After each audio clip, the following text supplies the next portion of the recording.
Petite vidéo de review de mon portfolio et de mes investissements.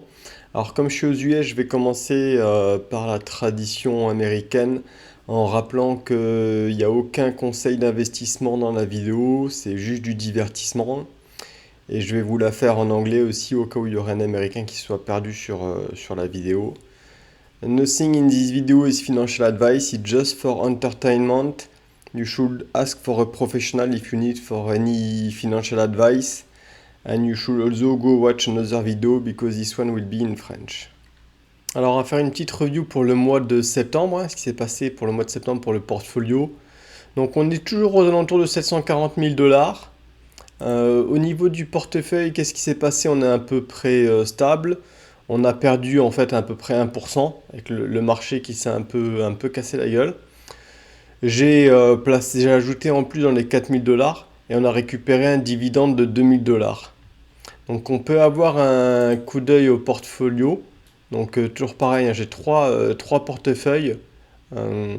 Un long terme, un petit peu plus court terme et on va dire cash, où je laisse le cash en attendant de meilleures opportunités. Donc la partie cash a pas mal grossi d'ailleurs. On voit que j'ai quasiment presque autant de cash que de stock. Alors quand je dis cash, hein, c'est typiquement des bons du trésor court terme en fait, où il y a quand même un dividende de 5% en ce moment. Donc on voit que c'est des bons au trésor, tous sous 3 ans au plus. Idéalement sous un an, sous 12 mois. C'est là où il y a le moins de variations au taux d'intérêt en fait. Et donc c'est là où je mets beaucoup en ce moment en fait en attendant de voir des opportunités. Ça rémunère quand même à 5%, donc c'est pas trop mal et c'est relativement safe, hein. Tant qu'on reste sous le court terme, ça bouge pas beaucoup les bandes. Après, pour le long terme, qu'est-ce que j'ai fait? Bah tiens, en parlant des bandes, dans le long terme, j'ai un petit peu réduit mon exposition aux bons du trésor, hein, donc BNDI, BND, BNDX, tout ça, là, c'est un petit peu descendu. Principalement parce que je pense que les taux vont commencer aussi enfin ils ont déjà commencé mais vont continuer à remonter sur la long terme, les bons long terme, tout ce qui est le 30 ans. J'ai l'impression que le gouvernement, et quand je dis le gouvernement, c'est à la fois le gouvernement et la Fed, hein. J'ai l'impression que le gouvernement veut pas tellement faire d'efforts pour fixer tout ce qui est leur dette et que les taux vont continuer de monter. Donc tout ce qui est j'avais du intermédiate là, intermédiate et long terme. Donc ça c'est pareil, j'ai réduit. Donc j'ai dumpé pas mal pour me garder un petit pourcentage. Mais bon, je commençais à en avoir un petit peu assez de voir que les taux montaient sur le long terme et que la courbe allait probablement se redresser sur le long terme. Donc c'est un des points qu'on va peut-être pouvoir discuter juste après. Autrement, j'ai augmenté un petit peu la défense des stocks tels que XAR ou ITA, avec toutes les tensions qu'il y a tout le temps entre la Chine et les États-Unis, mais ça fait longtemps que je mets dessus d'ailleurs. Augmenter un petit peu la partie cash dans le long terme aussi. Parce que même dans le long terme, j'ai toujours un petit peu de cash au cas où il y a une opportunité. Le portfolio cash, c'est vraiment temporaire en fait.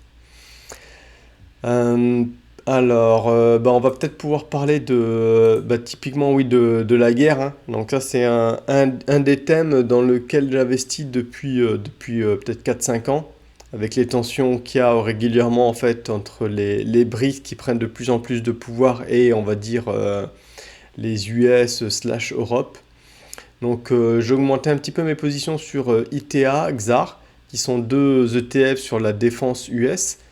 Je cherche un ETF de défense monde, quelque chose qui par exemple aurait des stocks genre Thales, hein, des autres fournisseurs d'armes que américains, parce que ITA XAR c'est vraiment très américain. J'en ai peut-être trouvé un qui serait celui-là, DFNS, mais le problème c'est qu'il a beaucoup de Palantir et je suis pas persuadé de la valeur de Palantir qui je pense est un petit peu spéculatif en ce moment. Donc je cherche encore.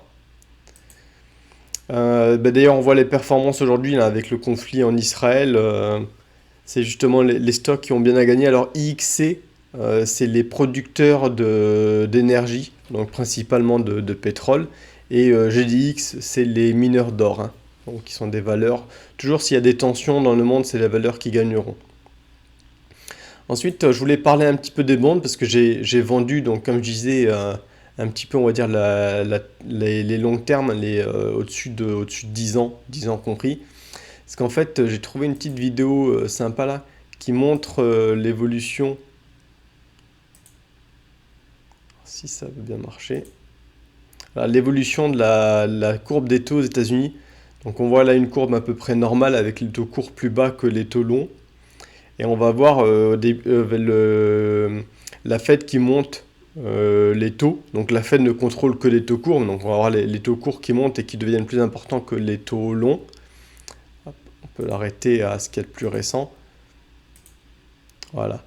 Et donc je pense que donc là, à partir de ce moment, il y a deux possibilités. Soit la partie courte va redescendre, au cas où il y aurait une grave crise économique, soit la partie longue doit remonter pour que la courbe redevienne à peu près normale, c'est-à-dire que les taux longs soient plus élevés que les taux courts.